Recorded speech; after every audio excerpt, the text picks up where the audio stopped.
afternoon to formally allow our other members of this council through virtual appearance or virtual participation. I would like to move that a resolution be passed allowing members of this council through virtual participation or virtual appearance in today's regular session. Okay.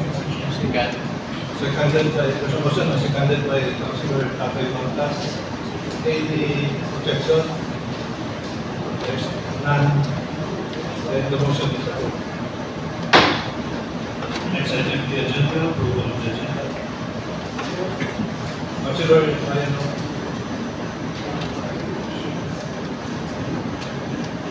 Yes, Mr. Chairman. Move to approve today's agenda, Mr. Chair. Any seconded by Councilor Shekwa. Any amendment? Councilor Singh.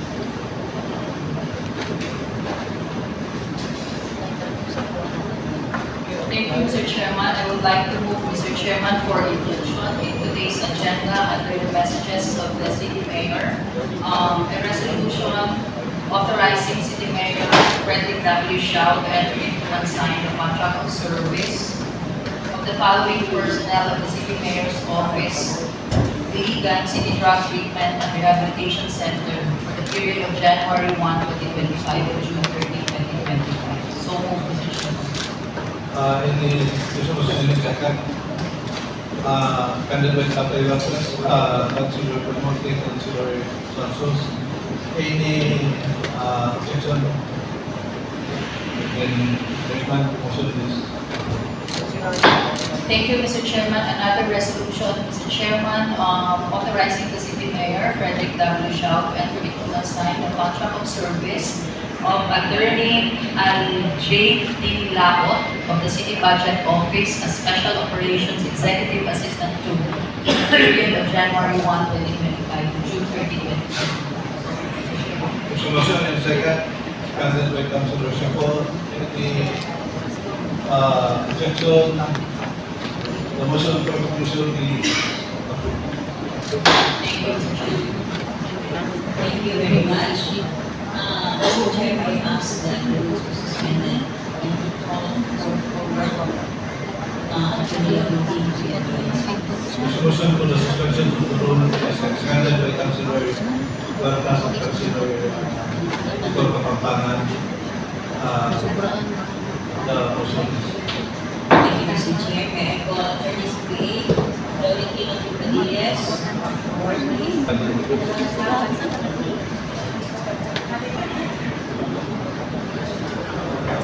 Thank you, Attorney CPA. We would like to welcome you to the City of Ligan, being our City Treasurer. Attorney, may we ask, may you give us a brief background of your work experiences? That's the first. And then may we also ask what are the vision that you have for the City of Ligan and what new things are you going to bring to the city? You may start with introducing yourself. At the outset, good afternoon, Honorable Mr. Sabal, Presiding Speaker for the City of Luzon, Honorable Councilors, Ligan City,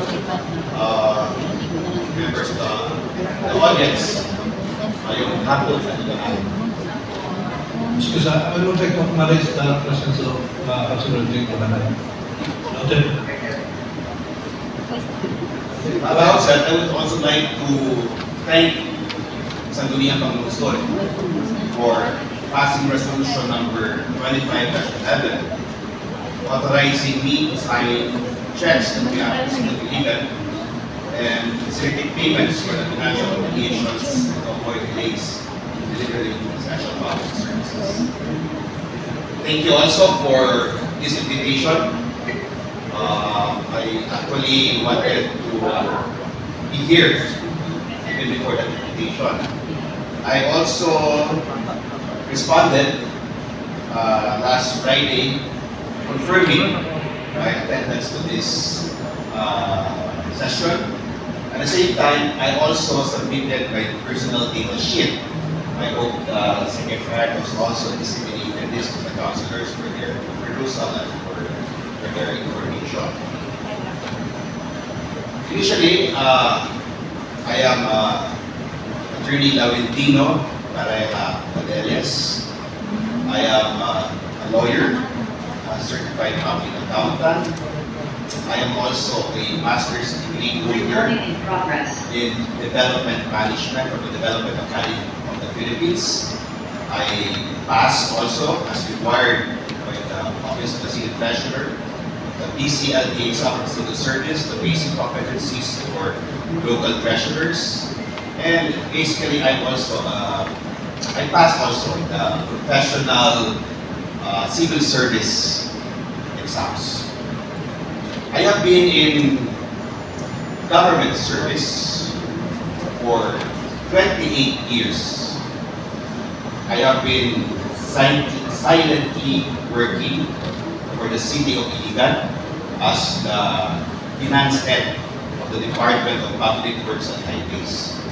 I started way back in 1997 when Iligan, DPWH was a sub-district engineering office, not only handling Iligan City, including the two districts, legislative districts of Lanao del Sur, Malawi City, and two districts of Lanao del Sur as the accountant. We transitioned into Lanao del Norte, second, after that handling Iligan City and Lanao del Norte. Sometime in way back, we also transitioned when Iligan was split in two from Lanao del Norte. So there was two district offices created. So for the out of the 28 years of service, 26 years of that was spent serving also Iligan City. The last 2 years, I've been working with DPWH Lanao del Norte second, serving Linamon until Baroy. So that's my background. You might be wondering why I am here right now as the city treasurer. It's not normal. It's not the usual thing that a city treasurer coming from a different agency, in fact a national agency, has been appointed. But it is allowed. Then a short background. Before City Mayor Frederick Shaw became the mayor of Iligan, he was a congressman of Iligan City. And of course, we have been, the DPWH has been supporting him in all aspects in his function as a congressman. And we know each other professionally, at the same time, personally, as Iliganons. There was one occasion that we met socially just before the elections. We were just discussing about the plans of Iligan. And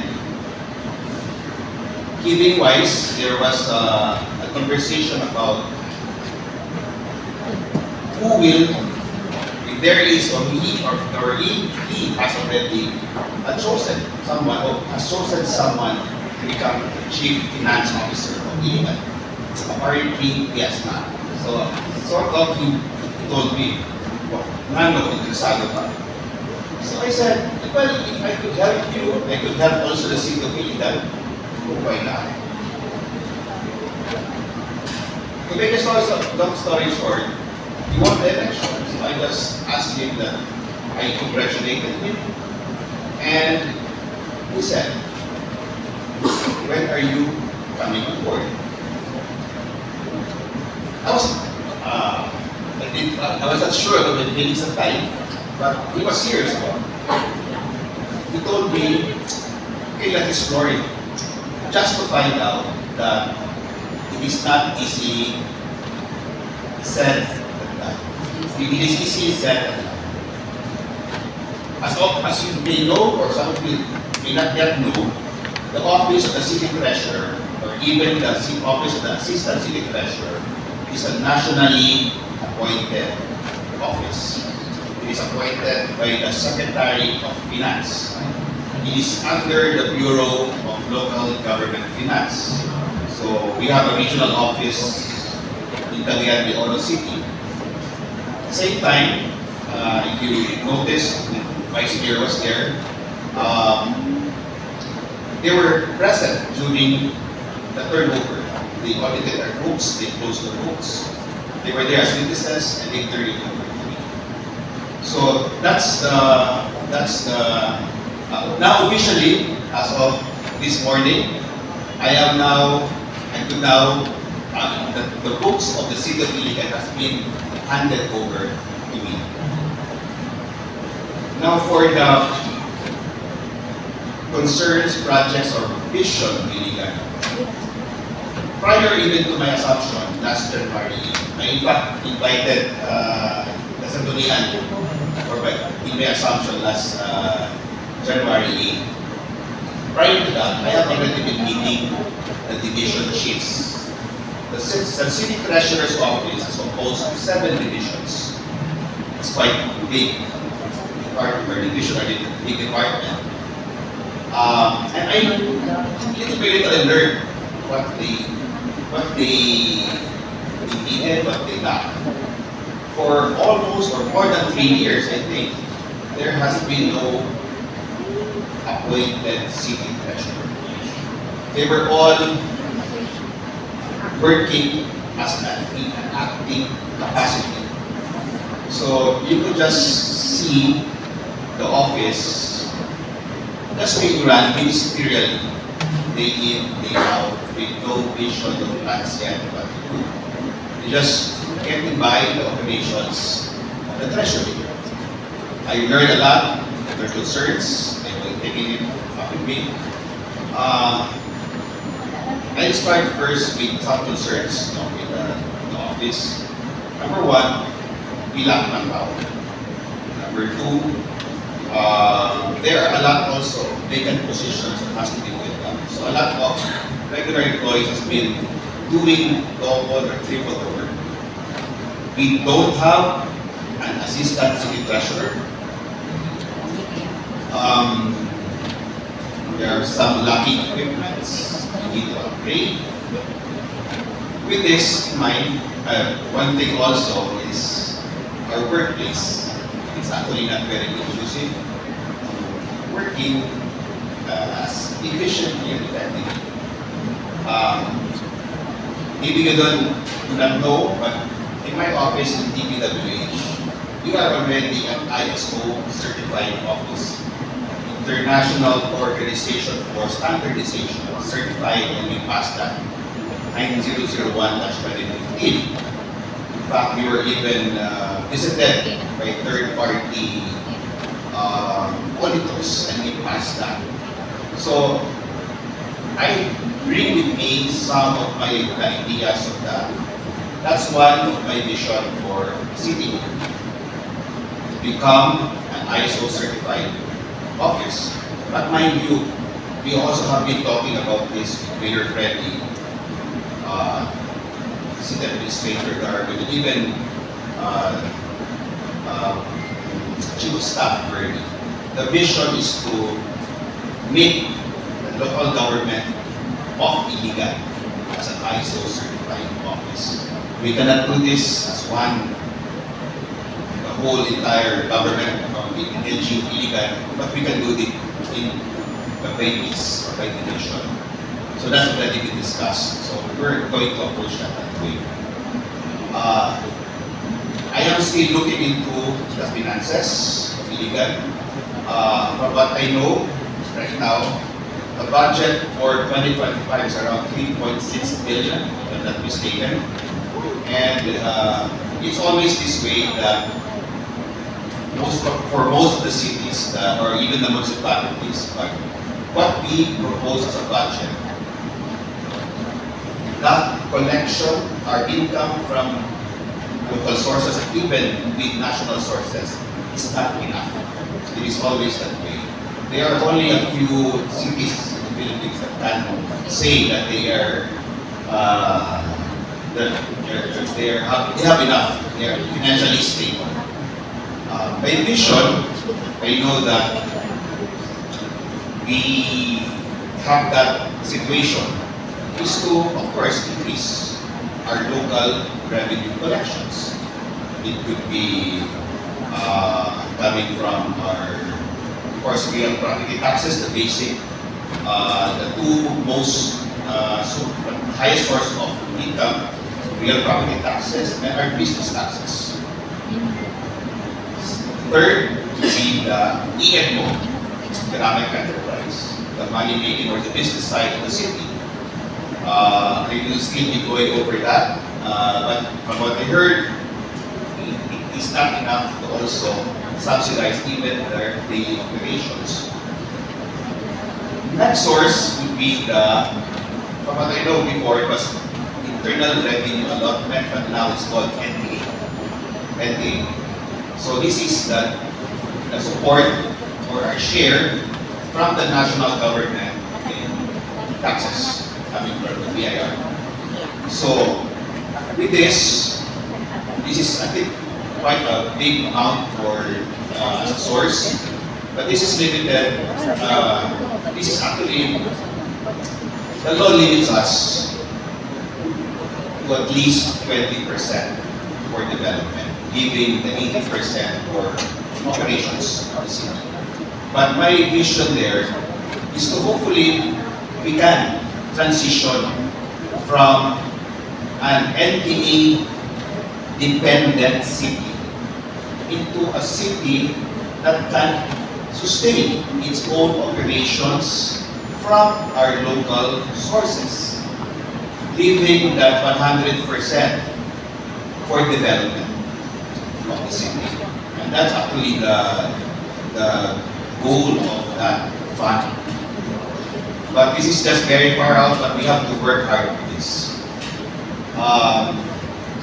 We will be meeting to the weeks to come with the planning, meeting with the city assessor, meeting with the ENO. So we will come up with concrete ideas, even plans into how we increase this. But for now, I would just like to request, the financier is also part of the request, the City Council for support. Give us a sort of a free hand to implement what we can. With your support, it all boils down to budget. Number one would be, my request for the City Council is, if you have not noticed, we only have one assistant city treasurer. The previous, but there used to be two. It was scrapped and I think the funds were distributed to other positions. We are probably the only highly urbanized city that has only one city treasurer. And this city treasurer is even now vacant. The position here of assistant goes into administration. It's the administering of the CCTO, which includes everything, the financial aspect, the aids, the house, the payments. The payroll goes to this office, leaving no one directly supervising the operations. So I would like to ask for support. Maybe in 2026 we could put in some funds for this to create that position, assistant city treasurer for operations, leaving me as city treasurer to really source out other revenues which we have not explored or we have not checked. Just an example, it has came to my attention that one big plant here in the city has declared substantial reduction in their gross, declared gross or declared amount, or sales amount. If if you look at the difference, there's a significant around 2.5 million peso decrease in the assessment. But for the previous years, because of the lack of manpower, we cannot really go into audit to check if their declaration is right. But I will look into this. I will not just take their declarations as it is. I will have it checked why they have a substantial decrease. So this is one example what it is. Because of the lack of manpower, we cannot review and check. I'm not so much for the small, medium enterprises because there are a lot, but the biggest tax base that we receive is from the big businesses in Manila. And we don't have the capacity to review and check them. These companies have their own accountants, CPAs, have their own lawyers, legal division even, to even, what do you call,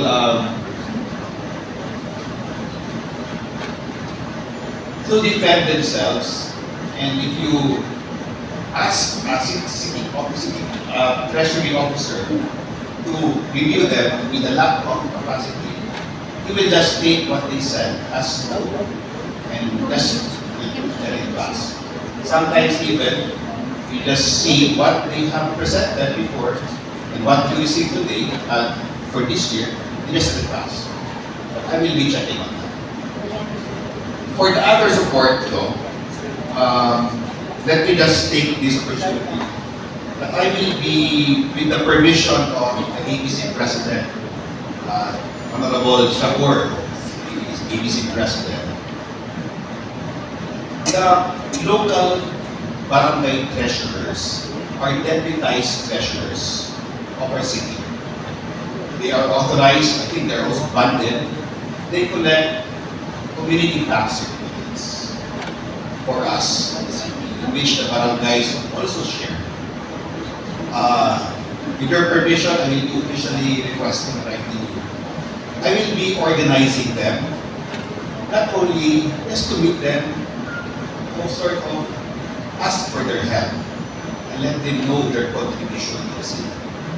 At the same time, we can also ask their help for dissemination, information dissemination for our real property taxes, for our businesses.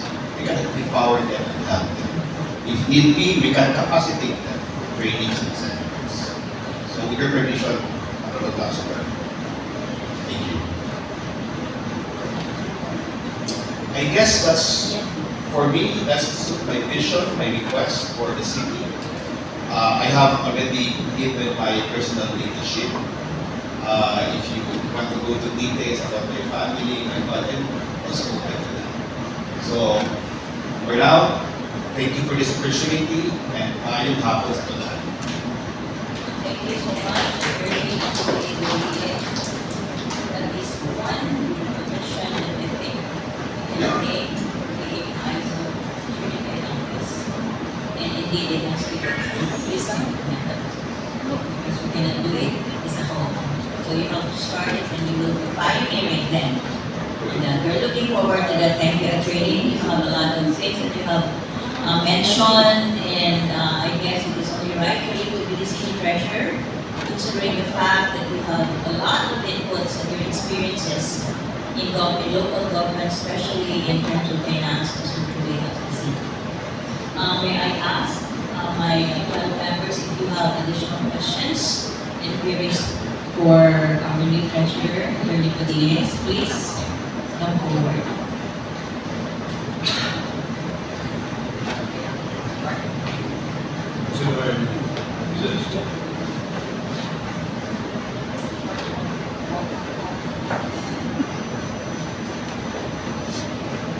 Good afternoon, Attorney. Thank you, Mr. Chairman. In your presentation, Attorney, in your days of observation, you mentioned lack of personnel, power, and there's many vacant positions and all that. I know you already mentioned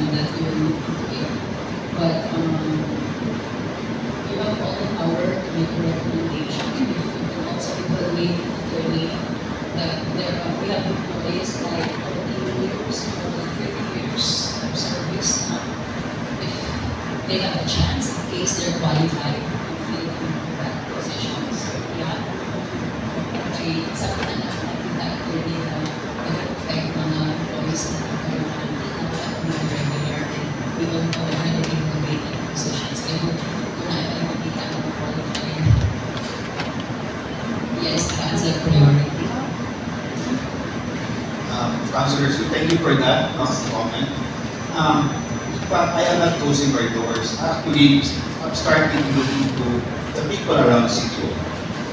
But of course, before we get people outside, I will consider our employees who are already in government, in the legal city. But these employees, when they come in, they should know also my expectation or the expectation of the city, CTO, the expectation of the city. If they lack competence, we will train them. The key factor there is their willingness to work and to learn and to get trained. If they have those qualities, no problem. They are welcome in city. But I do not really like people who are there just because they want the item, they want the position, but will not work. It will just demoralize the organization. So I hope you understand, that's my sort of conditions. But yes, we will consider first employees. Yes, of course, with your qualifications, attorney. Just for an information, nagkakita ng mga employees right now are casuals, serving the government for like 20 to 30 years. And of course, with your qualifications in your office, okay, you mentioned that you have 1 hour and vacant positions.